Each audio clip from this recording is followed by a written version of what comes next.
Hello, and welcome in to another edition of the Midway Eagles Sports Show. A show about Midway Eagles Sports, episode 10. This is our official whiteout episode. Episode. We started out. I thought I'd have been protected because now, we have similar shirts, because we get them for free. Mm-hmm. But I figured I'll be protected because I could wear a jacket. It's 80 dadgum degrees. 80 degrees. And what is it now? December 13th. Yep. I think that's pretty accurate. Who knows? Who knows? I think it's actually November 7th or 8th. November 8th? It's too late to be that. No, I think it's November 9th. That warm. I don't know, but anyway. January 21st. Happy Wednesday. January 24th edition of the Midway Eagles Sports Show. We had we teased, we had a lot going on. A little less now because we had, weirdly enough, 4 teams have their seasons end on the exact same day. But we did not have 6 teams as we possibly could have. So that's where we're going to start with cross country, the River States Conference Championships hosted in Versailles. The man on the scene himself. Frantically trotting around step for step with every one of the runners there. Prove I don't have that type of conditioning. But I wouldn't bet against him. No, I would personally. But that's off the record again. Plug your ears. Yeah. Both the men and women finished 5th, but that's not really the story. Because I think we felt like going in, best case scenario was we'd probably get 3 people to nationals, and we did. Yep, they accomplished that. And we'll start with the women because that was the first race. Trinity Smith, is coming in, 6K record, 5K record, so coming in well, and she was pretty much on fire this race. She ended up finishing 3rd. Came out of the gates fast. Like she said afterwards, she was a little concerned she might have been fast, too fast. But she came out a couple times. Once she was alone in 5th. The second time, which is probably about the 2/3 mark, she was neck and neck with someone for 5th. And then just down the stretch, turned on the afterburner. Yes, she ended up getting 3rd, 18 seconds ahead of Chloe Scales in 4th. Just really, No, it's absolutely a terrific performance by her. She had. She's been working really hard here lately, and been breaking some records on her way to doing so. So to see her get rewarded for that and earn first team all conference honors, the first team all conference honor of her career, and then also go to nationals as well.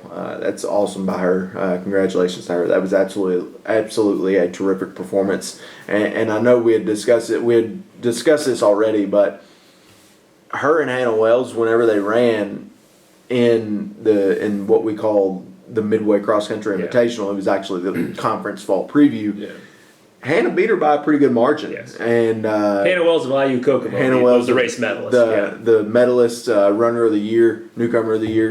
I think she might have needed a wheelbarrow to take as many home. Champion of character too. Champion of character. her name was called frequently during the award ceremony. But to see her close that gap, she only lost by I want to say 7 seconds, 9 seconds, something like that. So to see her.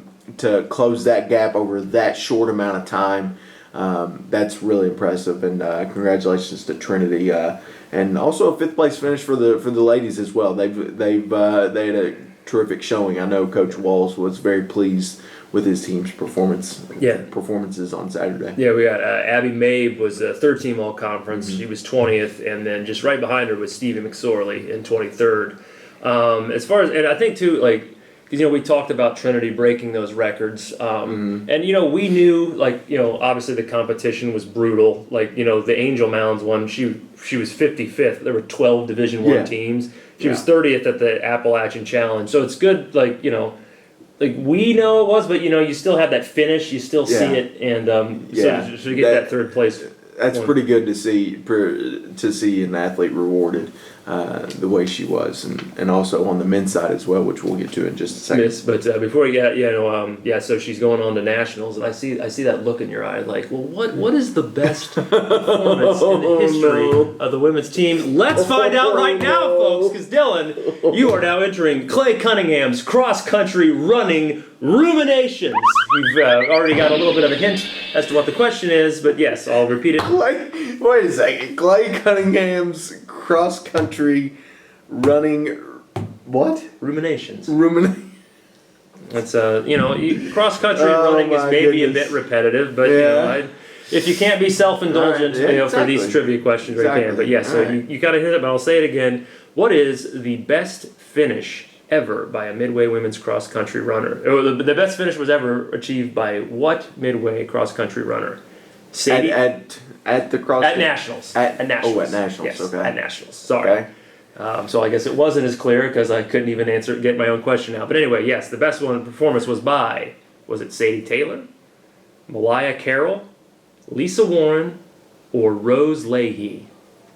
Oh man, if you went back to before I got here, that'd be dirty of you. But a couple years ago, the entire team went, and Sadie Taylor was the leader of that team. She led them throughout the year. So I'm going to go with Sadie Taylor. Well, I got to give a big thank you to Jay Walls who helped me here. No, I'm sorry. It is incorrect. The answer is Lisa Warren. It is Lisa Warren. Set in 1999. She ran a 19-minute, 25-second finish. I was done dirty, people. I was done dirty. There was some outside help. Well, I don't know if this enhances the cheating factor. I don't know that there actually ever was a Rose Leahy who ran here. That was the name of the best runner on my high school cross country team, I wasn't on the team, but yeah, she was the best girls runner on the team, and my senior prom date.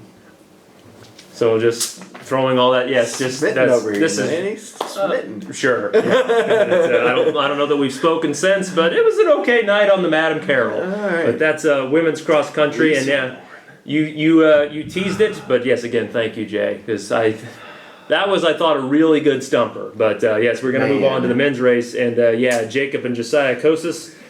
Those we thought were our best hopes to get in, and yes, they got the third and fourth the last two spots in the national. Jacob, who was the defending champ, was sixth in 25:34. Josiah was 5 seconds behind. Those two have been the catalyst of the team this year. Brothers, and to see them go to nationals, I know. That was something very special to them that they were able to do that. So luckily enough, they both ran really well to be able to put themselves in a spot to be able to go nationals. And Jacob for I want to say the third consecutive year going to nationals, and then Josiah making his his second trip. First he went 2 years ago. Yeah. Went 2 years ago when the team went after they won conference. So. That's awesome. Those two have been the catalyst of the team. Both really great kids.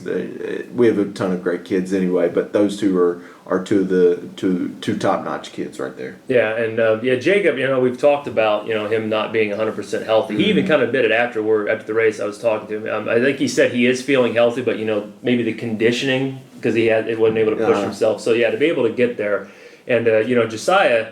It's basically like, every year, like when you get to like March Madness and you see like every year, like, Rutgers and Arizona State are right on that bubble. Yeah, he was the first guy out last year, and this year he was the first guy in. The last guy in. Finished eighth both years. It was cool. Yeah, again, like you said, he's been to nationals before with the team, but it is cool that they both get to go there. And that will be on November 17th in Vancouver, Washington. Yep. Washington, we're coming for you. I've already booked my ticket. We're coming for you. Yes, first class. I can't wait to get the reimbursement from the Midway Athletic Department because let me tell you, I cannot afford that right now. So I'm glad. I can't wait. I'm glad I wasn't hasty in booking that. But yes, so we are. That is cross country. A couple more weeks. Clayton will see you out there. Yes, absolutely. I'm going to move on now to basketball, and we might as well just turn this segment over to Kirk Cameron and Alan Fick because we're going to be discussing some growing pains. Thank you, everyone. Thank you. I thought that was let's see women's basketball coach Kylie Gorby say I'm weird now, huh? But Kylie, you better watch this episode. Yeah, too. But we'll get to that first. First, we're going to start with the men on the men's side. I think it's probably fair. I think let's just maybe brush over Monday's 91-58 loss to Murray State. Yeah. It's their first of 6 games against Division I teams. We're in it for 12 minutes. Yeah, probably the best one we're going to face too. Murray's a good program. Yeah, so. And then a 17-2 run to close the first half, and then I think Murray went on like another 17-2 or 17-something run later in the game. So. No, it's to be on ESPN Plus for exposure for the program. That's awesome. Yeah, and it doesn't even count because it was an exhibition for us. But before that, real tight games for a while. Kind of both ran out of gas. Against they played Campbellsville in the Campbellsville Classic on Friday. Went to overtime. Had a chance to win late, couldn't convert, and then unfortunately we were only 1 for 6 from the field in the extra period. Lost by 6. Turned around the next day against Cumberland's. Had a 63-61 lead with 7:42 to play, and then proceeded to miss 6 shots with 5 turnovers in that stretch and give up a 14-0 run. Ended up losing. I forgot to write the score. Here it is on the screen. Right here. But it's to be expected. It's a new coach. It's a new system. It is. You obviously like to get over the hump there. But and talking to Coach Scott afterwards, we kind of discussed these guys have never really been in a situation like that. Mm-hmm. They've been in their fair share of tight games, but in going against the Mid-South Conference, which is always seen as one of the top conferences in the NAI, to go against 2 of their better teams. Cumberland's a team that is receiving votes. Campbellsville is a team that has a ton of history there. So it's some growing pains. I think Clayton said best. I think is what they're going through. They're going to be okay. I think our men's. I think they're going to be okay. They've got some athletes. Yeah. If you're not. I know they don't play at home for, let me check the calendar. Not until December 2nd. Yeah. We love road games. Road warriors. But they're certainly going to be battle tested by the time we start conference play. So looking forward to seeing what they can do in conference play. I know really looking forward to seeing what they can do this year. Yeah, and you talked about the Mid-South. You get our next one on Thursday at number 5. The schedule doesn't get any easier. Yeah, this was a team that was going to hit some bumps in the road by design. But yes, Georgetown obviously is a very good team. And number 5 in the country. Yeah, frankly, I'd rather play the Hoyas. Goodness gracious. Let's go to women's basketball. We were here for their season opener on Sunday. Back and forth affair with St. Francis that ended up a 75-59 loss that was closer than took what was it, a 4-point lead there, 39-35 or something early in the third. Down 6 at the half. We came out, we implemented a full court press that they were not ready for. We put together an 8-0 run in just a little over a minute. Mm-hmm. And we forced 7 turnovers in that third quarter. That was the big difference. 7 turnovers there, but St. Francis did not have a single turnover in the fourth quarter. Where they scored 26 points? 26 points, I believe. 25 of them were at the foul line, give or take. A lot of fouls, but that's by my count, that's like 90%. That was at least. That was it was a lot, and so they pulled away for the win. And they had a really good bench duo of Allie Madden and Taylor Fordyce, who had 23 and 18 points, with Madden, who really some of the best footwork I've ever seen. At the NAI level, went 10 for 11 for the field. Midway is also a big difference. 3 of 27 from 3-point range. And, I will say this, usually when your second unit gets outscored 55-5, you lose by a lot more than 16. So, again, there was some good. And again, it's a new team. Yeah, absolutely. It's a new team, new system. It's not even really close to the same system. I think there are some similarities, but I think there are a lot of differences, and also it doesn't help whenever we have a couple of key players that are out for the year. So those were tough to endure throughout the preseason, but as the saying goes, it's next man up. or in this situation, next women. Yes. Next gender non-specific person up. It's not as catchy a phrase, but No, it's but no, they're St. Francis is a good team. They're now 3-0 on the year, and they don't even have their best player from last year, who was a first-team All-Conference performer in that league. Crossroads League, I think. Yes. I think they're in the Crossroads League. Yep. So, now they're going on the road, and the schedule doesn't get any easier for them either. So, going down to Faulkner this weekend to face a couple of teams that made the national tournament last year, I think. Yes. In Faulkner and Bruton Parker. Interested to see what they can do this weekend. Hopefully they can rebound and bring home a couple wins. We've got our fingers crossed for that road trip. That's the sports that are just kind of kicking in. Now to the ones that ended. Yeah, we had really volleyball, men's soccer, women's soccer, sprint football.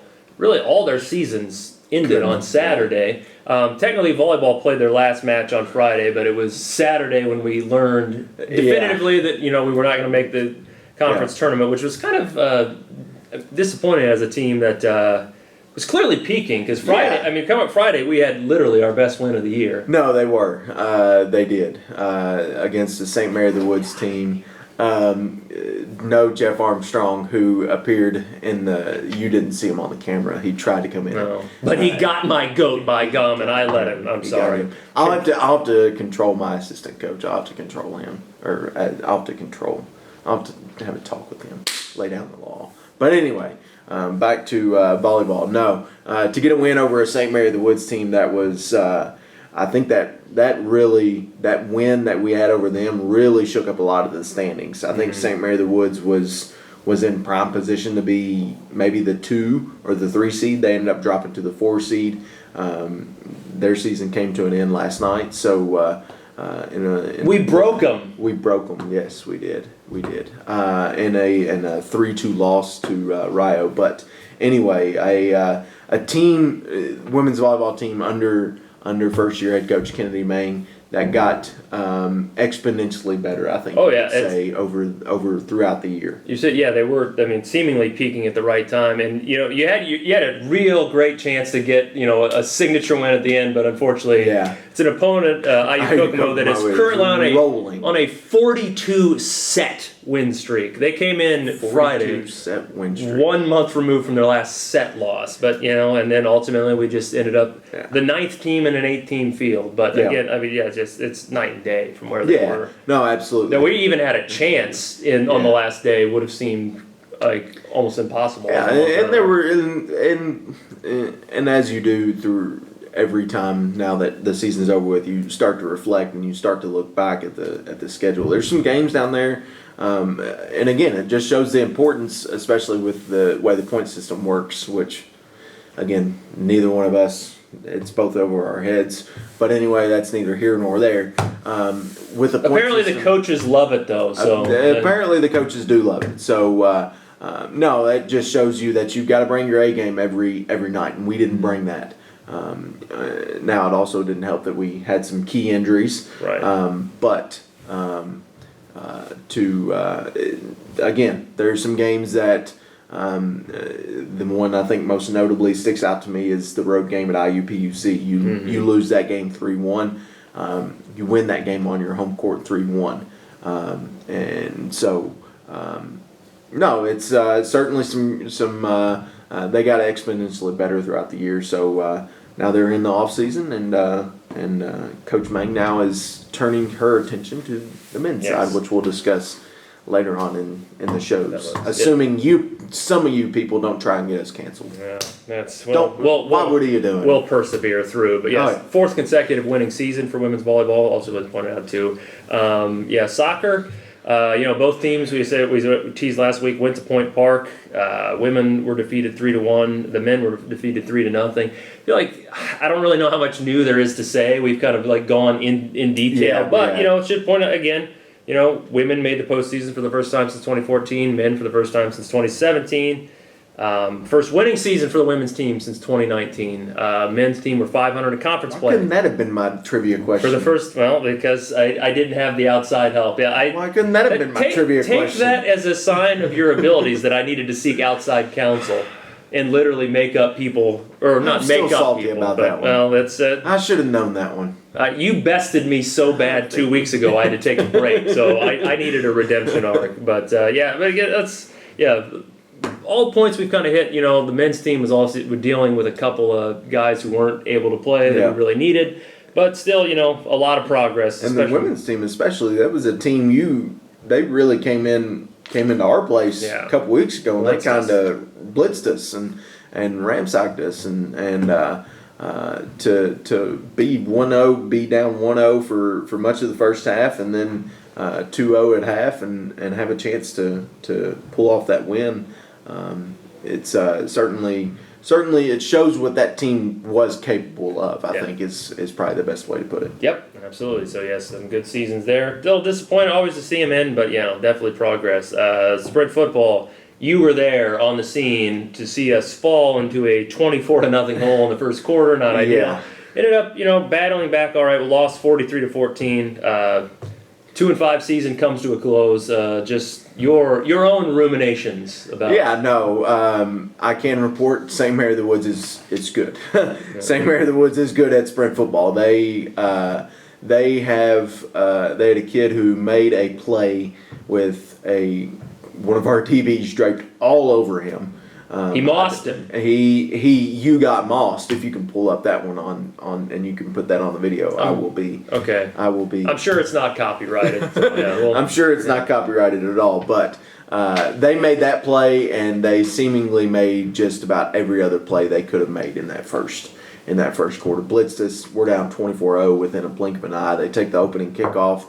They score on that one. It was St. Mary of the Woods. It was just they're just that good. I looked at their AD at one point in the second half, and I looked at him. I said, "You guys have some athletes on the outside, on the perimeter, which is what you've got to have in sprint football."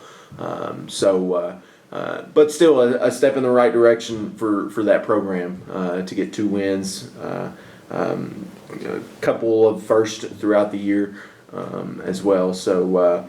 Looking forward to seeing what they can do in year 3 now that we have the off season. Yes, St. Mary of the Woods, Terre Haute strong. Terre Haute strong. My former town, and there's my alma mater football team may or may not be 0-9. So at least I'm glad the people of Terre Haute have something to maybe look forward to. But I was gonna say it's their first. They're now the 2 seed hosting a playoff game for the first time since in that area and since like the mid '80s. So.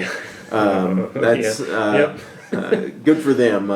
Looking forward to seeing how things shake up in the MSFL playoffs in year 2. We'll be eager to see. So we talked about some postseason wrapping. Now we got one that's starting. eSports, we should say. We went on a run they had 3 perfect weeks in a row. They just had their 4th perfect week in a row.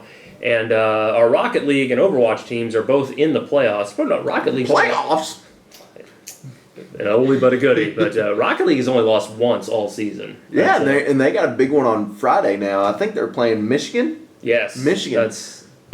Don't try and come and steal our signs. Don't you try and come and steal our signs. It's getting so topical. Dylan, this divisive content is going to drive people away.